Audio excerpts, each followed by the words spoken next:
d'inscrire de l'argent sur ça. Il y a une partie qui est prise en charge par l'agence Campus France à travers ce dispositif, et il y a également une partie qui est valorisée par l'établissement. C'est-à-dire que l'établissement, vous avez des enseignants qui vont travailler sur le projet des élèves ingénieurs, c'est valorisé, c'est-à-dire que on considère que votre apport, votre travail, il a une valeur sur le marché, et c'est ça qui est votre contribution au projet en fait. Voilà. Alors après, vous n'avez pas de droit entre guillemets sur le projet, c'est-à-dire qu'après, effectivement, si vous avez une bonne relation avec l'entrepreneur, vous pouvez tout à fait envisager par la suite de continuer à travailler avec lui. Ça, c'est... Voilà. J'ai peut-être complété sur l'enseignement supérieur à l'entrepreneuriat. J'ai aussi la chance d'animer le groupe de travail entrepreneurial à la CGE et puis de faire partie du comité de coordination nationale des pépites. Donc ce sont les fameux pôles étudiants pour l'innovation, le transfert et l'entrepreneuriat. Et en fait, dans une école d'ingénieurs, on a les deux possibilités. C'est où on rentre dans le cadre, si je prends par exemple la dernière année d'ingénieur, où on rentre dans le cadre du projet personnalisé, et auquel cas on aura des valorisations de type annexe diplôme, dans lequel on montrera votre rapport.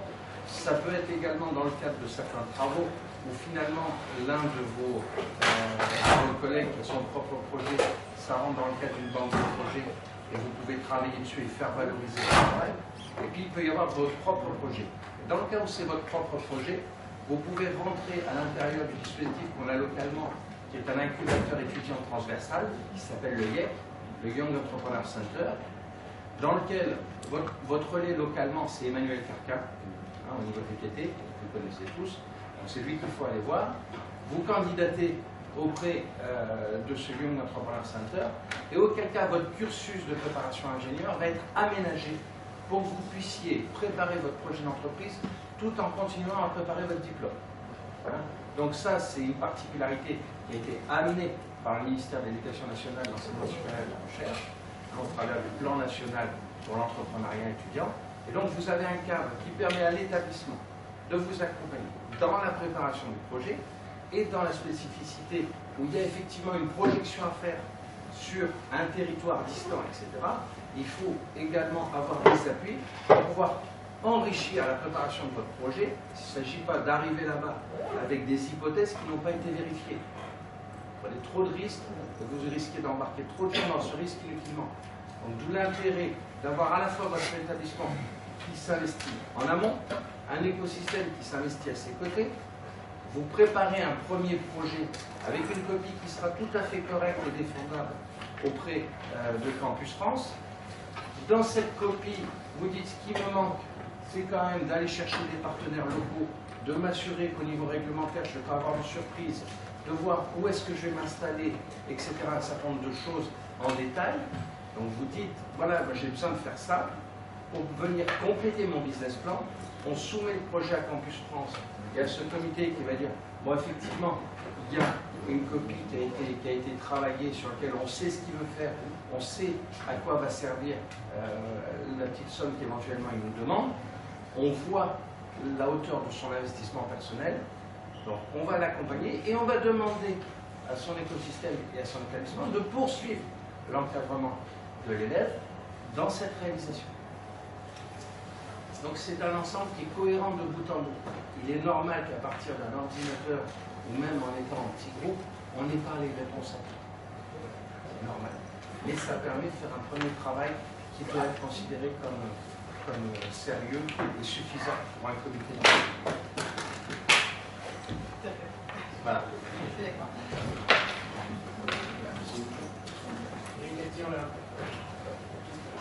Tout à l'heure, vous avez parlé des difficultés en Afrique. Ça très bien. Tout à l'heure, vous avez présenté des difficultés d'entrepreneuriat en fait. Et je voulais qu'on parle sur un exemple particulier de l'art sensible. Ça s'est très développé en Inde, en Chine, et compte tenu de la différence de monnaie qui est assez claire, il y a même qui est faible en Afrique, comme vous disiez tout à l'heure. J'aimerais savoir en fait pourquoi est-ce qu'en Afrique subsaharienne, par exemple, ça s'est aussi développé qu'en Inde et en Chine. Développer l'art sensible, offshore. D'accord, ouais. Tout ce qui est offshore qui a été utilisé par le Maroc. Par le Maroc, justement. Pourquoi est-ce qu'en Afrique subsaharienne, par exemple? Moi, je pense que l'enjeu le plus important en Afrique, c'est au niveau. Évidemment, il y a la main-d'œuvre. Et là, on pourrait en profiter en abondance. Mais le problème, c'est encore l'infrastructure. Et là, c'est peut-être au niveau des moyens de communication. L'énergie elle-même pose problème. Ça suppose qu'à tout moment, la personne qui est à l'autre bout du fil, vous pouvez les joindre pour pouvoir déposer vos besoins et qu'en retour, vous avez... voilà. Par contre, ce n'est pas insurmontable. Ça peut être une idée de pouvoir développer ce genre d'activité en Afrique subsaharienne, à condition qu'on parvienne à résoudre ce problème d'infrastructure. C'est-à-dire la connexion d'abord sur Internet et puis l'énergie électrique. Je pense que c'est... Je n'y avais jamais pensé, mais le Sénégal fonctionne très bien. Oui, c'est pour compléter justement la question. Tout à fait des panneaux, tout à fait des... La question, il y a aussi un problème de formation qui se pose. Parce qu'il y a des activités qui, il n'y a pas la formation nécessaire sur place qui permet de recruter des gens qui sont bien formés sur l'activité. Alors si on prend l'exemple de l'Inde, ils ont une capacité assez très intéressante en termes de software, en termes de logiciels, etc. Ils arrivent à former plus de 200 000 ingénieurs par année, ce qui n'est pas encore possible en Afrique. Sur place en Afrique, les universités, c'est encore, on est très longtemps en retard. Jusqu'en terminale, ça va encore, mais les niveau universitaire et puis les écoles de formation qui arrivent à soutenir certaines activités sont encore faibles. Pour ce qui est complété par rapport, il y a le problème d'infrastructure, mais il y a également le problème de formation. Oui. Évidemment, formation, ça veut dire quel genre de outsourcing dont vous faites allusion. Oui. Par exemple, si je prends la comptabilité, la gestion et tout ça, ça peut se faire. Oui, mais quand il s'agit de l'informatique très poussée, là, évidemment, je vous réjouis. Oui, mais parfois, je rebondis parce que je ne suis pas trop d'accord parce que en aide, par exemple, que ce soit des Français, des Américains, des entreprises, en fait, FS crée en fait leur propre formation. C'est-à-dire, nous posons sur les universités, et un coup des personnes qui ne sont pas formées, et répondent directement pour le besoin qu'elles ont. Donc, je sais que je dis l'université, que la formation soit possible poussée, qu'ici n'est pas un problème. Alors, pour le problème. J'aimerais rebondir sur ça.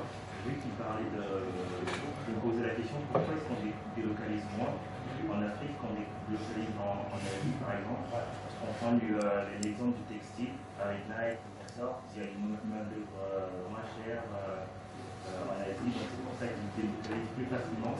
Alors qu'on voit qu'en Afrique, il y a des pays beaucoup plus stables maintenant, depuis des dizaines d'années qui sont stables, mais on ne voit pas de délocalisation dans ces pays. Pourquoi? Est-ce que ce serait par souci de... Je vais vous répondre un petit peu. Ce serait par souci de... Pas un passage de technologie ou... Il y a toujours plusieurs raisons. La première, c'est que l'Afrique, alors en général, les activités industrielles sont peu développées et pas faciles. Vous parlez des problèmes de main-d'œuvre. Pour travailler pendant 25 ans en Afrique, j'ai rarement trouvé des travailleurs aussi compétents qu'en Afrique. Au niveau de qualification progresse, au niveau des cadres, le fonds de compta, un ingénieur, pharmacien, vous avez toutes les compétences. Ce qui manquait, ce qui manque encore généralement en Afrique, c'est ce qu'on appelle le middle management. Pour trouver un bon contremaître, c'est la croix et la bannière. Par contre, trouver un bon ouvrier, c'est quelque chose de très. Par contre, il faut avoir des installations pour délocaliser.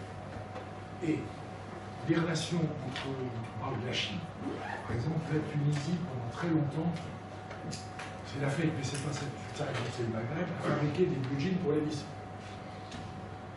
Mais vous savez pourquoi ils avaient été faits? C'est Peugeot qui avait pris ça en charge, parce que pour vendre des voitures, il fallait qu'on rachète des blue jeans en Tunisie. Donc il y avait eu une espèce de tir 3D. Je ne sais pas si vous avez écouté la radio ce matin, ça va absolument sidérer mon nom dans la voiture. Les coquilles Saint-Jacques sont envoyées de France en Chine pour être nettoyées et réenvoyées en France, avant de mettre l'animal dedans, ce qui est complètement délirant. Alors vous parlez de Nike, vous parlez de... C'est plus la Chine maintenant. Non, c'est le Bangladesh. C'est le Cambodge. Parce que les coûts de main-d'œuvre diminuent et que malheureusement, dans certaines parties de l'industrie, c'est le coût de la main-d'œuvre qui est pris en ligne de compte. Je vous donne un exemple que j'ai vécu, qui est beaucoup plus technique, qui est la construction navale. Alors en France, on est très bon, on coûte très cher, on fabrique des bateaux de croisière. En tout cas, on était les meilleurs. Puis après, c'est la Corée, avec Daewoo, avec Mitsubishi, etc., qui a commencé à construire des navires. Les navires des pétroliers. Donc ça, c'était le truc de grand réservoir, et puis après, on a fait des bateaux de chasse. Le bateau, du coût de main-d'œuvre devenant élevé en Corée, le bateau simple, le porte-container, la boîte et en laquelle on fait le truc, maintenant c'est construit en Chine. 80% des trucs sont construits en Chine. Avec le partenariat des chantiers navals chinois. La Chine est en train de devenir chère. Donc la réparation qui se faisait avant en Chine se fait maintenant au Vietnam. Parce que les coûts vietnamiens sont encore moins chers. Même chose avec les chaussures, il y a beaucoup de choses de Nike qui sont faites au Vietnam, parce que ça coûte encore moins cher qu'en Chine. Et alors pour l'Afrique, après il y a les problèmes de moyens de communication. C'est absolument extraordinaire. Pour un conteneur de 40 pieds entre Shanghai et Lagos, ça vous coûte moins de $2000. Essayez de transporter un conteneur entre Abidjan et Lagos, $2500. Vous voulez remonter un conteneur du Nigeria sur la France, $2500. Parce qu'il n'y a pas assez de flux. Donc les coûts de transport liés à ça. Je ne sais pas si je réponds en partie. Ça fait partie des problèmes qu'on vit tous les jours. Mais c'est. Il y a des solutions. On va relocaliser la coquille bretonne à Saint-Quay-Portrieux. J'ai fait la radio en ce matin, c'était elle aussi. Et là, en fait, c'est de vous pousser à réfléchir en termes de ces freins qui existent, comment vous pouvez en tirer des opportunités. C'est ça qui est intéressant. Il y a deux choses qui viennent à l'esprit qui ont été assez connues. C'est les fleurs du Kenya et les haricots verts du Sénégal. Bon, alors, il y a eu des montages un peu compliqués, mais ce qui est absolument extraordinaire, c'est que ça coûte moins cher de faire pousser des roses au Kenya, les emballer, les mettre dans l'avion et les envoyer à Rungis que de les faire pousser en France. Malheureusement, ce n'est pas un entrepreneur africain qui avait ça, c'est une Française qui a monté cette opération au Kenya. Et même chose au Sénégal, pendant très longtemps, l'exportation de poissons frais a été faite, jusqu'au moment où il n'y avait plus de place sur les avions parce qu'il fallait le transport avion. Et donc, plus de place sur les avions, quand vous aviez un conteneur avec disons, 3 tonnes de poissons surgelés qui restaient sur le tarmac à Dakar, l'acheteur ne se faisait pas piéger 2 fois. Donc ça voilà. Mais il y a plein d'idées à faire comme ça. Moi, j'ai une question pour M. Albert Luango, si je le prononce bien. En fait, c'est-à-dire que l'entrepreneuriat est lié de façon indéniable avec la politique. Donc, c'est une question d'actualité. À votre avis, quelle est la relation entre l'entrepreneuriat en Afrique et les accords de partenariat économique qui sont en train d'être signés?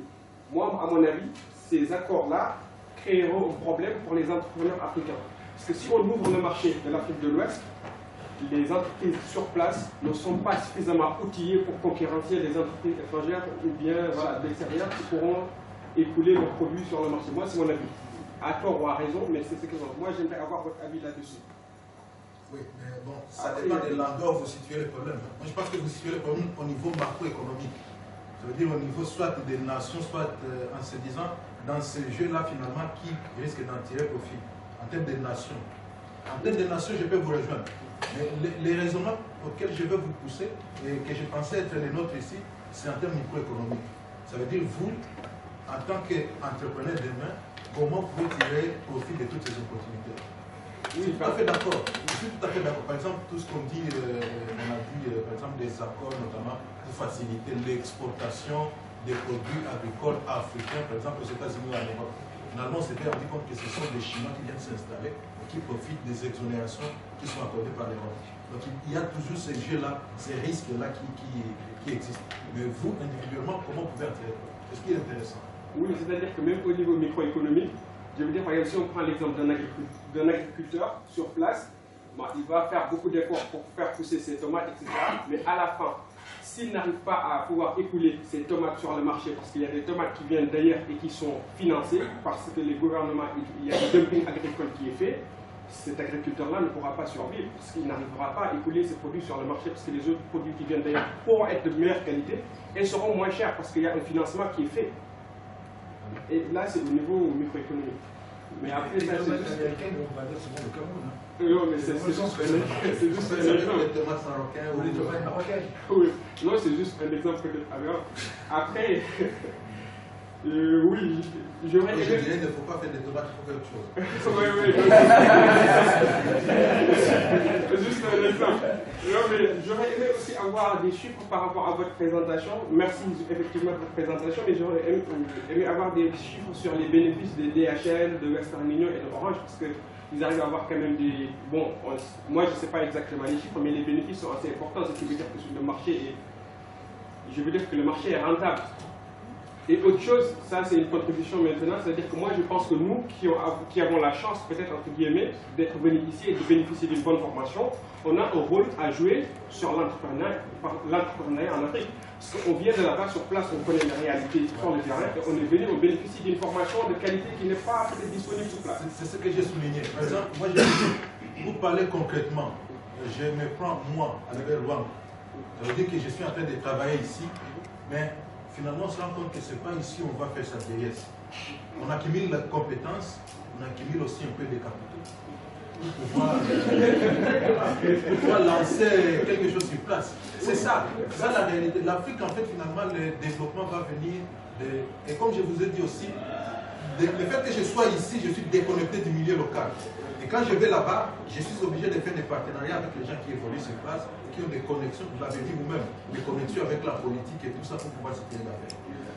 Dans le monde, on ne peut pas se tirer d'affaires tout seul. Oui, je vais terminer par... Bon, je ne vais pas monopoliser la parole, je suis terminé par ça. Excusez-moi. En fait, je voulais dire aussi, il y a un fait, c'est factuel. La plupart des étudiants qui viennent ici n'ont pas cette idée d'entreprendre ou bien de rentrer. Actuellement, la réalité, c'est que la plupart, une fois qu'ils finissent leur formation, l'objectif c'est de trouver un travail et de s'installer. Bon, c'est un choix que je respecte, c'est un choix, mais il faut se rendre compte qu'il y a également énormément de possibilités sur place. Et puis, avec la chance qu'on a d'avoir été là-bas et d'être venu ici, la multiculturalité, la compréhension de l'entrepreneuriat, l'acquisition de connaissances techniques et managériales, c'est un plus par rapport aux autres qui voudront venir sur place.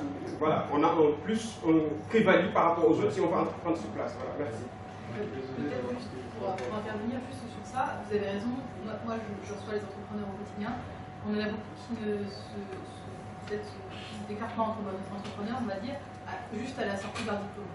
C'est au bout de quelques années, c'est-à-dire qu'au bout de 5, 6, 7 ans, ils ont accumulé l'expérience professionnelle, ils ont aussi accumulé des capitaux, comme vous disiez, et c'est à ce moment-là qu'ils se lancent en fait, dans une activité. Donc effectivement, il y a peut-être un petit décalage entre le moment où ils sortent de l'établissement et puis le moment où ils se mettent dans l'entrepreneuriat. Mais moi, je reçois énormément de jeunes, quoi.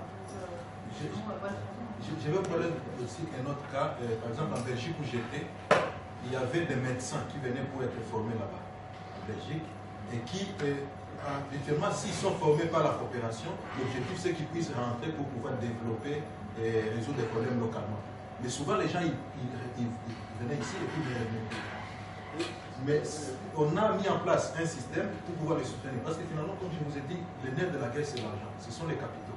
Ça veut dire que vous avez les compétences, vous avez la bonne volonté de rentrer au pays pour pouvoir développer des choses. Mais si vous n'avez pas les ressources pour cela, vous préférez rester ici si vous parvenez à trouver de l'emploi. Alors, les structures ici ont aidé, notamment en Belgique, avec des petits moyens de capitaux pour pouvoir qu'ils puissent s'installer en place. Et ça s'appelle, l'initiative en question s'appelle Return to Care. Et ça, c'est aussi un moyen. Je pense que Campus France peut aussi intervenir dans ce sens-là. Des petits capitaux, peut-être pas énormes, donc qui permettent aux gens de s'installer. Et puis le monde actuellement, le monde est devenu, disons, mondialisé. Vous n'êtes pas obligé nécessairement de rester ici. Vous pouvez être ici et vous avez les pieds, il faut avoir les pieds partout. Vous savez, ça fait partie des entreprises françaises que je représente entre guillemets ici. Vous imaginez que le nombre d'expatriés européens dans les entreprises françaises et salariales, il est réduit à sa plus simple expression. Dans les entreprises moyennes ou grandes, vous pouvez avoir le directeur général, si vous voulez avoir un tournage, le directeur général, et tout le reste de l'encadrement et de la hiérarchie, ce sont des Africains. Avec un léger hiatus. Si vous avez un Sénégalais au Sénégal, c'est pas une bonne idée, mais un Sénégalais en Côte d'Ivoire, il fait des merveilles. Et même chose, un Ivoirien, Cameroun, ça fait des merveilles. Comme qui dit, on n'est jamais prophète. On n'est jamais prophète dans son pays. Vous avez un parfait exemple, la Total, le patron, s'appelle Marseille, qui est un Sénégalais qui avait travaillé avec moi au Cameroun. J'ai fait Total à l'époque.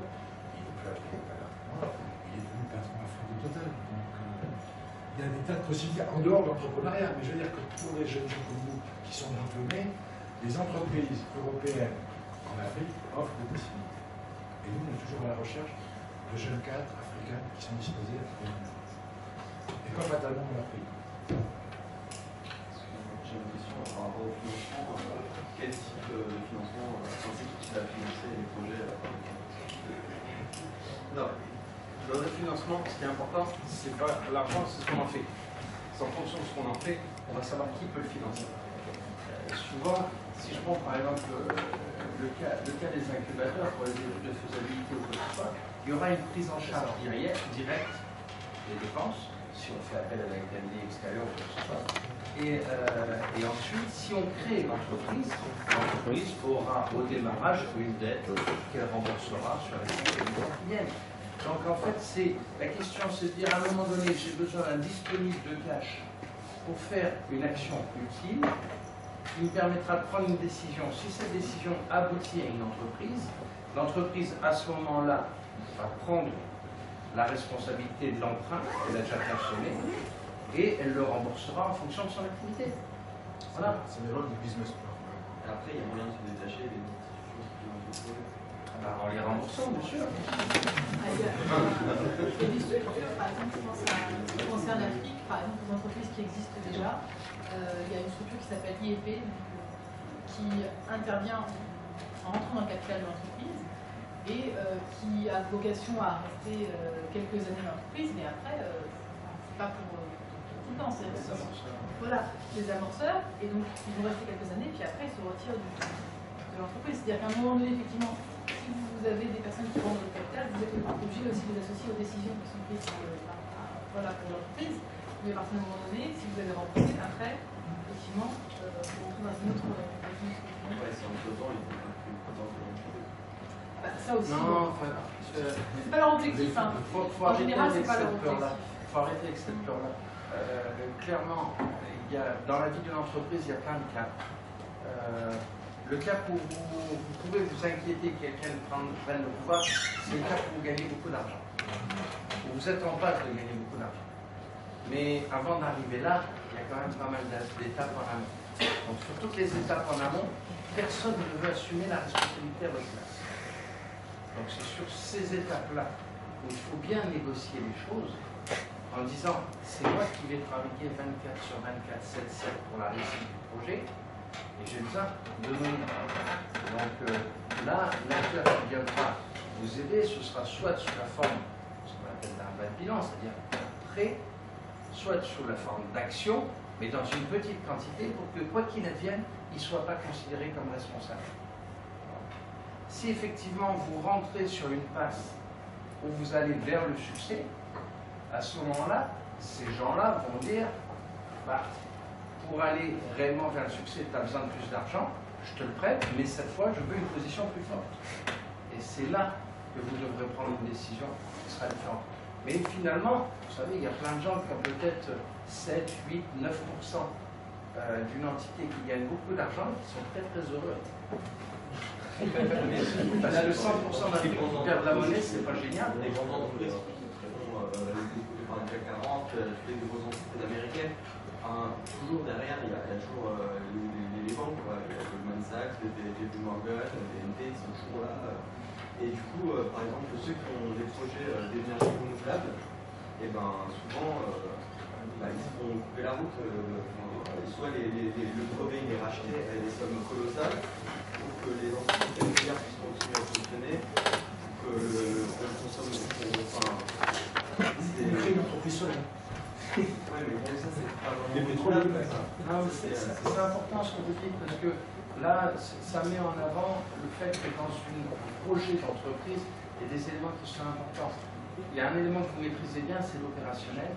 Les éléments que vous maîtrisez moins, c'est la stratégie et la tactique. Et si on ne veut pas se faire bouffer, il faut, un, avoir décidé où on veut aller, et deux, définir clairement par où on va passer. Et une chose qui est importante, c'est dans la tactique, on n'a aucune communication. peut dire où on veut aller, mais jamais on dit comment on y va. Et là vous ne vous êtes pas exclu qu'au fur et à mesure que vous cheminez, que vous puissiez vous entourer des spécialistes. Hein. Tout le monde n'est pas... il y en a aussi qui sont payés pour vous dire finalement comment ne pas vous faire bouffer passer. Absolument. Quand vous en avez suffisamment généré des moyens, il y a moyen de les payer.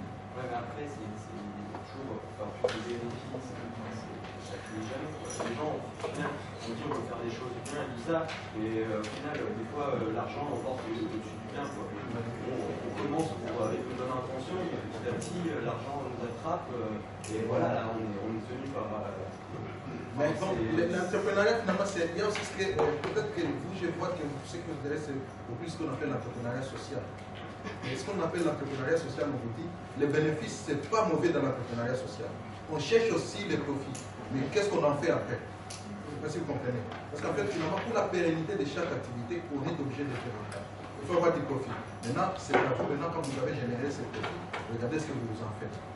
Et actuellement, il y a même des organismes qui sont prêts à vous financer du moment où vous parvenez à priver. C'est pas l'argent qui fait les choses, c'est les hommes. C'est les hommes. On est complètement d'accord. Il y a quand même, dans votre questionnement, il y a une confusion. C'est-à-dire que peut-être c'est l'argent qui dicte les choses. Non, non. Je vous rassure, dans une entreprise, une PME traditionnelle, il n'y a que 2 mains sur la barre du bateau. Voilà. Et ce n'est pas l'argent qui a des mains. C'est le dirigeant d'entreprise. Donc quand vous créez votre activité, quand vous créez votre boîte, vous la créez en fonction de ce que vous êtes. Vous la créez comme vous êtes. Ensuite, ce que vous avez envie d'en faire vous amènera à dire comment je peux me procurer des moyens supplémentaires pour atteindre mes objectifs. Et l'argent peut intervenir comme un moyen. Et la façon d'avoir cet argent peut être différente. Ça peut être par le fait de développer l'activité au niveau économique, au niveau commercial. Ça peut être par le fait d'avoir des actionnaires qui rentrent et qui viennent renforcer les capitaux propres de l'entreprise. Ça peut être par des moyens complètement différents. Mais au départ, au démarrage, quand on entreprend, voire même quand on reprend une activité, la boîte, c'est la vôtre. C'est pas celle d'un autre. Et c'est vous qui dictez les règles. Donc personne ne vous le pique à ce moment-là. Ce que je veux dire, c'est que l'argent, ça ne devrait pas être une motivation, ça devrait être un résultat. Et c'est pas ce qu'on fait qui est important, c'est pas comment on fait qui est important, c'est un moyen. C'est un moyen. Oui, c'est un moyen. Je voudrais savoir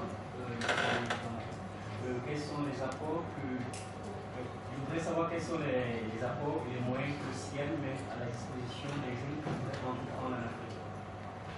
Il faut passer par là. Les jeunes ont déjà des entreprises on peut aider et conseiller sur un projet, mais on sera là simplement parce que on aura quelqu'un qui existe, qui fonctionne dans le domaine qui vous intéresse, on va essayer d'éviter les pièges à tomber. On va financer un projet, ça fait pas partie de notre vocation de financer des projets. Mais encore que je ne sais jamais, s'il y a un partenaire qui peut être intéressé par le développement, une idée, un jeune qui veut s'installer dans le Non, par contre, ce qu'on peut vous apporter, c'est la connaissance du pays, les noms des gens qui sont installés dans le pays, qui exercent dans le pays, aux Français qui nous appartiennent, parce qu'on a des sociétés africaines qui sont membres de l'association, donc ça on peut vous apporter. On n'est pas des financiers.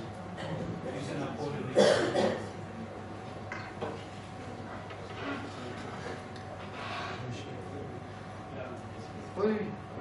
Pour l'instant, vous avez parlé de la création de l'entrepreneuriat qui n'est pas seulement création d'entreprise, on peut avoir aussi la reprise d'entreprise. J'ai suivi, mais on s'est plus basé sur une invitation à une création d'entreprise. Déjà, le temps où on veut reprendre une entreprise, comment on fait? Là, c'est mon sujet, la reprise d'entreprise. La reprise d'entreprise pose un problème. D'abord, il faut se situer. Est-ce que c'est l'entreprise qui est dans la famille ou c'est une entreprise qui n'appartient pas à la famille? Ça, c'est des choses différentes. Si c'est dans la famille, alors c'est ce qu'on appelle le problème de succession. C'est-à-dire le passage des bâtons entre le père ou la mère et les fils ou la fille. Et là, ça ne pose aucun problème. Par contre, quand il y a la reprise d'une entreprise qui appartient à quelqu'un d'autre, là, vous êtes obligé de l'acheter. Dans ce cas-là, c'est question de négocier et aussi de savoir trouver les moyens pour pouvoir acheter cette entreprise et aussi en trouver aussi pour pouvoir... parce que la question de savoir pourquoi il vend l'entreprise, ça c'est la question. C'est parce qu'il y a des difficultés. Je dis que s'il y a des difficultés, il faut trouver des moyens pour acheter l'entreprise et pour résoudre aussi les difficultés de cette entreprise. Moi, c'est ça la question qui est avec les préoccupations. On encourage, vous n'aidez pas dans la reprise d'entreprise. Moi, je n'ai pas d'argent. Moi, tout ce qui est... moi, j'ai dans tout ce qui est idée, transformer l'idée en projet, tout ce qui est reprise, c'est de ma compétence. Je peux vous aider. Vous savez, la reprise d'entreprise, c'est souvent la transmission en Afrique d'entreprises qui ont été créées et pour des raisons. Alors, celui-là, je peux donner un exemple, le cas de Brossette, une entreprise lyonnaise qui vend la quincaillerie, la robinetterie, etc., qui a souhaité, pour des raisons historiques, se désengager des filiales africaines. Il y a eu une définition qui a été faite pour que les cadres locaux africains, certains européens, puissent racheter l'entreprise. Donc il y a eu un exemple classique, nigérian, en particulier, ça a été évoqué au Sénégal aussi. Et c'est les gens qui étaient des cadres de management de l'entreprise, une personne ou plusieurs, qui ont racheté cette entreprise. Ça existe. Ça existe très souvent. Avant d'intéresser à l'extérieur, on intéresse d'abord s'ils sont... En plus, étant étudiant, on dit racheter une entreprise, étant étudiant, il faut vraiment avoir le nord. Je suis d'accord, mais il faut plonger un petit peu dans la vie de l'entreprise avant de dire je vais la racheter. Et la meilleure façon de le faire, c'est effectivement d'avoir trouvé le coup. Alors, ça peut être un concurrent, ça peut être un fournisseur, mais quand vous avez une entreprise, par exemple, j'ai des amis de BTP, qui avait été créé par des Français et des Italiens, pas de succession, l'âge venant et puis l'envie d'arrêter un petit peu de mener l'appel tous les jours, de se tracasser avec les banquiers. Les affaires, ces entreprises ont été par des cas africains. Et ne marchent plus que nous, même très bien. Donc, sans ça, on peut avoir une reprise d'entreprise, mais à partir du moment où vous avez travaillé, vous êtes déjà incorporé dans l'issue de l'entreprise. En ce qui concerne les jeunes, on va beaucoup plus soit de la création, comme ça vous créez quelque chose que vous connaissez, qui n'a pas une histoire que vous ne maîtrisez pas. Et là, ça ne vous demande pas peut-être trop de moyens pour acheter ce qu'on appelle l'actif intangible. Parce que souvent, quand une entreprise vous vend, il ne vous vend pas seulement que l'actif, il vend aussi sa clientèle, mais comment estimer cette clientèle et tout ça. Pour ne pas vous faire avoir le but, autant créer soi-même. Soit encore, peut-être, ça peut être dans un cadre familial. Le père laisse l'entreprise et et je reviens justement en disant que pour racheter une entreprise en tant que jeune, ça peut arriver aussi. Mais... Voilà, pour reprendre mon introduction, dans mon esprit, il s'agissait de transmission. Clairement. En ce qui concerne la reprise d'entreprise, pour les entreprises familiales par exemple, est-ce que Campus France aide à l'expansion ou l'agrandissement de l'entreprise d'une entreprise qui a déjà fait ses choses auparavant, est-ce qu'on pourra faire beaucoup plus de bénéfices et les apporter des garanties par exemple? Alors, effectivement, j'ai accès sur la création d'entreprise. On accompagne également le développement d'entreprises déjà existantes. Alors, pas d'entreprise basée en France qui souhaitent se développer en Afrique, mais des entreprises déjà basées en Afrique qui souhaitent développer une nouvelle activité, ça c'est possible. On a eu aussi le cas d'un entrepreneur burkinabé qui a créé sa boîte en France et qui s'est dit tiens, j'aimerais bien créer ma boîte aussi au Burkina Faso. Donc, ce pas des entités qui sont liées en tant que ce sont deux boîtes différentes, mais évidemment il s'est basé sur son expérience de France pour faire son activité en Afrique. Voilà, mais effectivement le développement d'entreprise, on peut aussi l'accompagner, on l'a déjà fait, c'est possible. Dans tous les cas, du moment où vous donnez la preuve que soit dans la famille il y a quelqu'un qui a déjà commencé, c'est déjà une garantie. Soit c'est comme celui qui a déjà commencé ici, c'est déjà une garantie. Ça prouve qu'il y a du sérieux, on peut mieux vous accompagner. Il est certain que le profil de l'entrepreneur et l'adéquation entre son projet et lui-même, c'est un facteur clé en fait de la réussite du projet. Si moi un jour je me dis je me lance dans les énergies renouvelables, j'ai aucune compétence là-dedans. Donc, si moi je veux me lancer là-dedans, c'est évident qu'il va falloir que je m'associe quelqu'un qui a ces compétences-là. Voilà, vous pouvez être un très bon manager et sentir l'affaire, quoi. Mais il faut que vous ayez les compétences pour le faire. Il faut vraiment une adéquation entre vous et le projet que vous portez. C'est vraiment convaincre les gens. Et puis même vous-même, vous avez manager le projet, c'est intéressant. Question suivante. Non, juste en dessous là.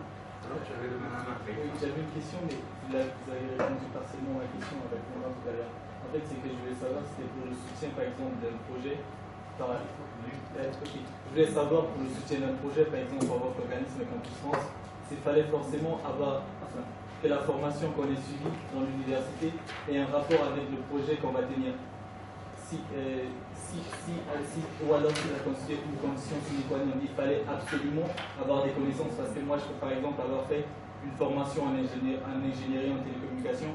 Or le besoin dans mon pays ou alors en Afrique, c'est pas forcément dans les télécoms, c'est par exemple dans un autre domaine. Est-ce que dans ces cas on peut toujours compter sur Campus France pour obtenir des financements? Alors, oui, vous pouvez compter sur nous pour un accompagnement. Simplement, je reviens à ce que je disais juste à présent. C'est-à-dire que si vous êtes seul et que vous n'avez aucune compétence dans le domaine d'activité du projet, on ne va pas forcément vous soutenir parce qu'on n'aura pas les garanties qui permettent de dire que le projet pourra être mené à bien. Dans ce cas-là, il faut vous associer avec une personne qui est du domaine d'activité. Bon, en fait, moi, ma question, c'est concernant la possibilité d'être mis en relation avec les grands groupes. Donc, par exemple, moi, vu que je fais de l'informatique, je sais que le domaine de l'informatique doit être augmenté en Afrique, notamment tout ce qui est commerce en ligne, e-commerce. Moi, je suis celui qui créera le futur eBay ou le futur Amazon africain, le futur milliardaire de l'Afrique. Donc, si jamais je décide de créer le eBay africain, est-ce que dans quelle mesure je peux me mettre en contact avec, par exemple, des partenaires comme le groupe Bolloré, qui pour une client de distribution de marchandises, par exemple, ou que je puisse avoir des bouquins de distribution? Est-ce que c'est possible de mettre en relation avec ces grands groupes? Campus France, c'est Asian. Je ne sais pas si c'est à moi que vous posez avec ça. La Campus France, c'est Asian, en fait. Ah, d'accord. Alors, oui, alors l'objectif du programme Entrepreneur en Afrique, c'est pas forcément de faire la mise en relation. Par contre, au niveau de l'agence Campus France, on a mis en place une plateforme qui a été lancée il y a 2 semaines environ, à la demande du ministère des Affaires étrangères. L'objectif de cette plateforme-là, c'est, qui s'appelle France Alumni, de mettre en réseau les étudiants internationaux qui sont venus faire un parcours de formation en France. Dans ce cadre-là, vous avez, c'est un réseau comme un réseau social en fait, hein. Vous avez les alumni, dont vous ferez bientôt partie, je pense, les établissements d'enseignement supérieur et les entreprises.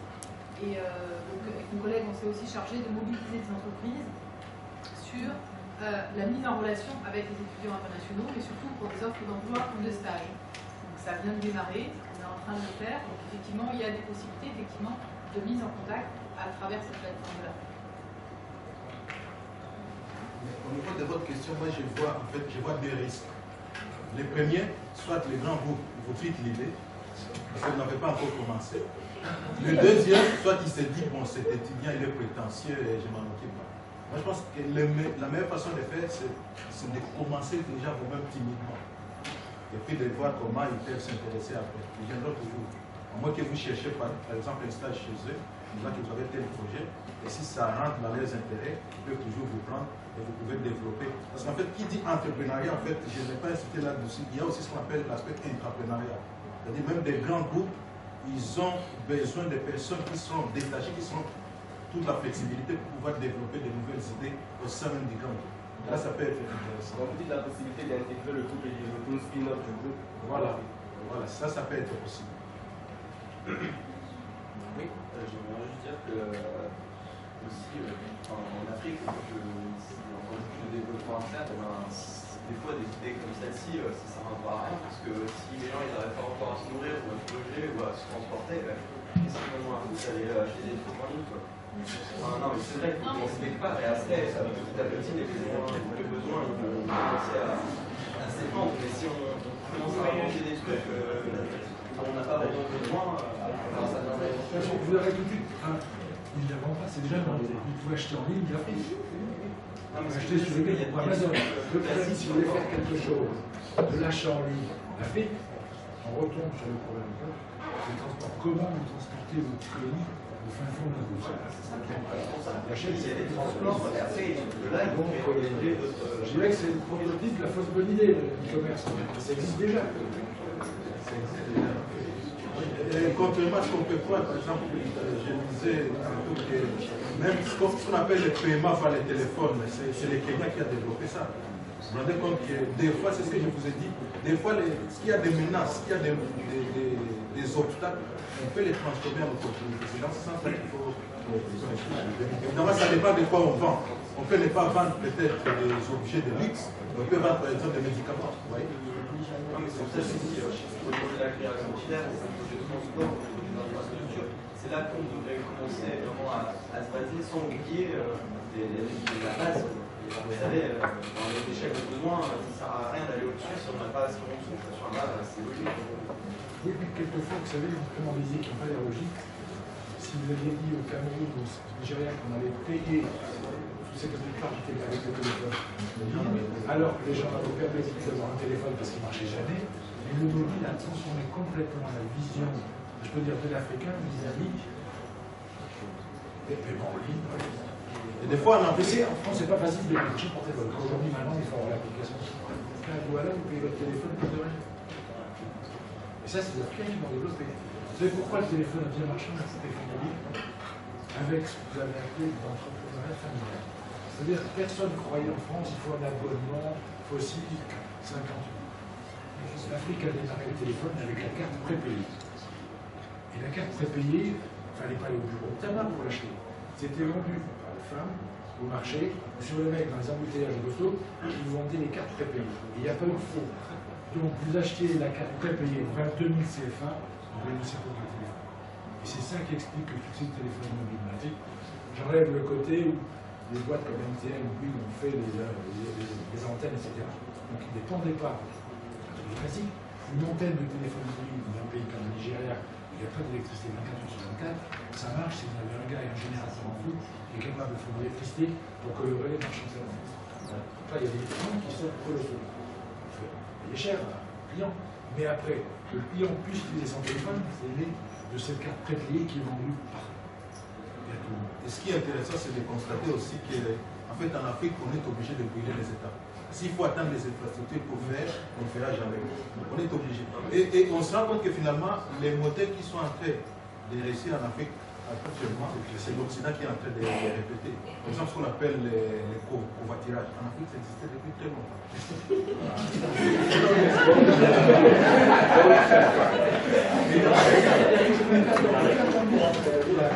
Et on se rend compte que finalement, il y a des leçons que l'Afrique pourra se donner à l'Occident dans les modèles d'Afrique. Quand on parle de transformer des contraintes en opportunités, la qualité de service en termes de télécom et notamment de transmission de données, ce qui se passe, c'est que la résistance aux intempéries d'un capillaire aérien global sur une zone donnée par rapport à une antenne seule avec un générateur à son pied, vous voyez bien qu'il y a une grosse différence. D'un côté, on a un réseau qui, en termes d'entretien, est absolument impossible à assumer, et de l'autre côté, ce sont des éléments autonomes. On a un gros investissement de départ, et après, ça roule tout seul. Donc, on s'aperçoit finalement que là où il y avait une contrainte, à savoir comment maintenir un réseau capillaire suffisamment performant pour basculer d'un réseau cuivre à une transmission de données, et bien finalement, c'est le mobile qui a permis d'aller là-dessus.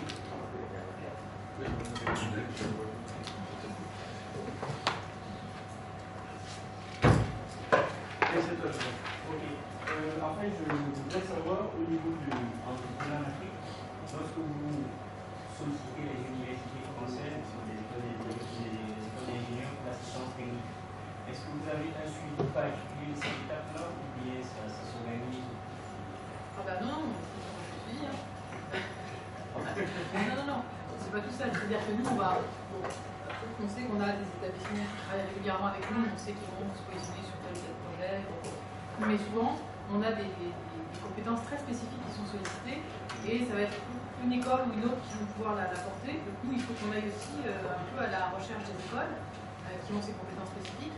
Mais non, on est obligé de suivre tout ce processus-là, parce qu'après, bon, je ne vais pas détailler tout ça, mais enfin, il y a une convention qui est mise en place entre nous et l'établissement, et puis ensuite, on suit tout l'accompagnement du projet. Donc, effectivement, il y a un suivi. En fait, je voulais juste vous montrer la serait très, très intéressant, si c'est possible, dans ces établissements, de recruter les jeunes africains qui ont des compétences dans ces domaines-là pour résoudre le problème et peut-être les savoir que plus tard, ils pourront devenir des personnes référentes quant à la résolution du problème. Et quand toujours en Europe, ou bien ils rentreront en Afrique.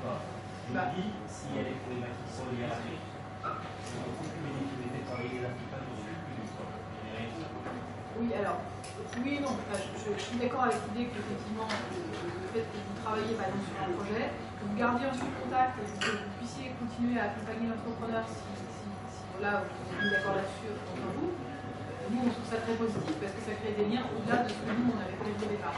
Après, quand vous dites que c'est une question d'Afrique qui a fait ça, je ne suis pas.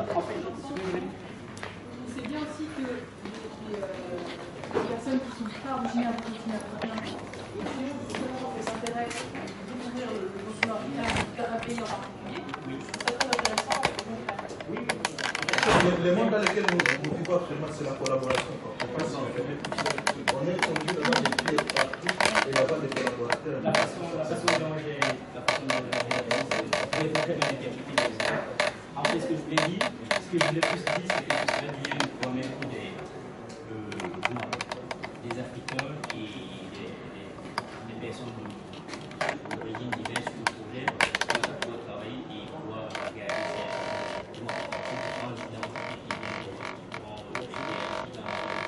Mais comment vous faites cette mise en relation? C'est-à-dire que c'est par exemple au travers d'un projet que vous contribuez à accompagner. Oui, au travers par exemple de la demande technique pour s'opposer. Oui, mais nous, on ne va pas s'adresser aux élèves pour ça. On va s'adresser à une personne de contact au niveau de chaque établissement qui ensuite va